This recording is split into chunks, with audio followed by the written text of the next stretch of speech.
Sialkot jail, Pakistan. साल 2001 की वह ठंडी और खामोश रात।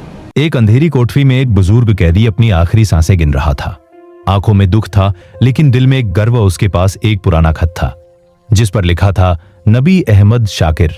लेकिन क्या यह उसका असली नाम था? सीमा के उस पार एक ऐसा जासूस खड़ा था जिसने दुश्मन की आंखों में आंखें डालकर उनके सबसे बड़े राज चुरा लिए। ये कहानी है भारत के सबसे बड़े जासूस की, जिसे दुनिया द ब्लैक टाइगर के नाम से जानती है।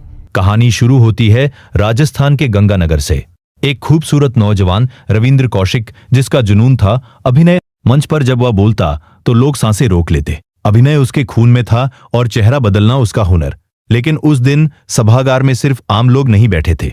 रॉ यानी भारत की खुफिया एजेंसी की नजर उस पर पड़ चुकी थी। गंगानगर की गलियों में घूमते इस लड़के को अंदाजा भी नहीं था कि जल्द ही उसे एक ऐसा किरदार मिलने वाला है जो उसे हमेशा के लिए मिटा देगा।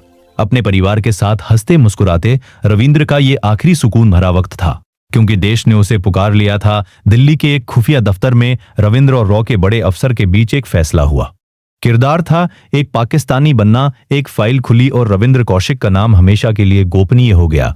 अब हर दिन एक नई चुनौती थी। रविंद्र ने अपने बाल कटाए, अपना रूप बदला। वह खुद को आईने में देखकर पहचान नहीं पा रहा था। एक रात बिना किसी को बताए वो अपने घर से निकल गया। माँ बाप को लगा कि वह नौकरी पर जा रहा था। उर्दू सीखना, नमाज पढ़ना और पाकिस्तान के हर रीति रिवाज को अपनाना रविंद्र अब मर चुका था। वह घंटों मस्जिद में बैठा, हर शब्द और हर हरकत को रटता गया ताकि किसी को शक ना हो सके। एक मार्गदर्शक ने उसे पाकिस्तान की राजनीति और फौज की हर बारीकी समझाई और फिर एक नया पहचान पत्र बना। नाम था नबी अहमद शाकिर। धर्म बदला, पहचान बदली और यहां तक कि शरीर पर एक नया निशान भी दिया गया। नबी अहमद अब पूरी तरह तैयार था। एक बरसाती रात कांटेदार तारों के नीचे रेंगते हुए उसने सीमा पार की। एक गलती और मौत निश्चित थी।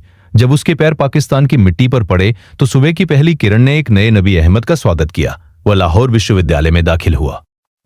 वहां के लोग, वहां की भाषा, सब उसने ऐसे अपना लिया जैसे वो वहीं पैदा हुआ हो। हर छात्र, हर प्रोफेसर के बीच वो अपना बन गया। कोई सोच भी नहीं सकता था कि ये एक हिंदुस्तानी है, लेकिन असली मकसद अभी बाकी था। पाकिस्तान सेना में शामिल होना। प्रशिक्षण मैदान की धूप में पसीना बहाते हुए उसने अपनी जगह बनाई। उसका अनुशासन देखकर अफसर दंग थे। जल्द ही उसे पदोन्नति मिलने लगी और फिर वो दिन आया जब वो पाकिस्तान सेना का मेजर बन गया। दुश्मन की वर्दी में भारत का बेटा मेजर नबी अहमद अब सेना के सबसे खुफिया दस्तावेजों तक पहुंच चुका था। रातों को छिपकर वह उनकी तस्वीरें लेता। रेडियो पर मोर्स कोड के जरिए वह भारत को जानकारी भेजता। दुश्मन क्या सोच रहा है यह अब दिल्ली को पता था।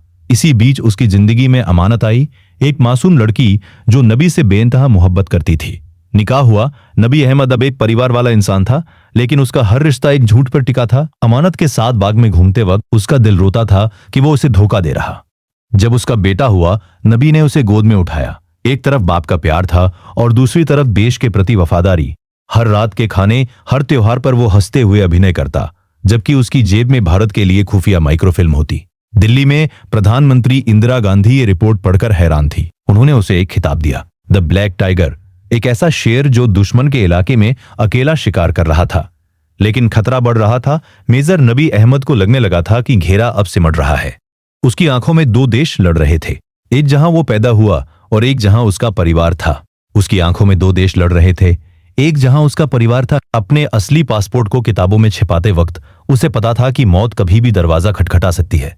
साल 1983 रॉ ने एक नया एजेंट इनायत मसीहा उससे मिलने भेजा।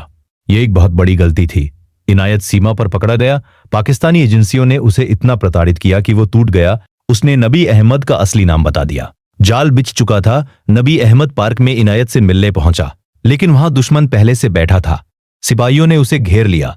नबी ने रिवॉल्वर निकाली, लेकिन देर हो चुकी थी। उसका मुखौटा उतर चुका था। उसे घसीटते हुए जेल ले जाया गया। पाकिस्तान सेना को यकीन नहीं हो रहा था कि उनका एक मेजर हिंदुस्तानी जासूस है। तीसरी डिग्री की यातना, लेकिन रविंद्र ने अपना मुंह नहीं खोला। उसने अपने देश को धोखा नहीं दिया। साल बीतते गए। रविंद्र जेल में बूढ़ा होता गया। उसकी जवानी दुश्मन की सलाखों में गुजर गई।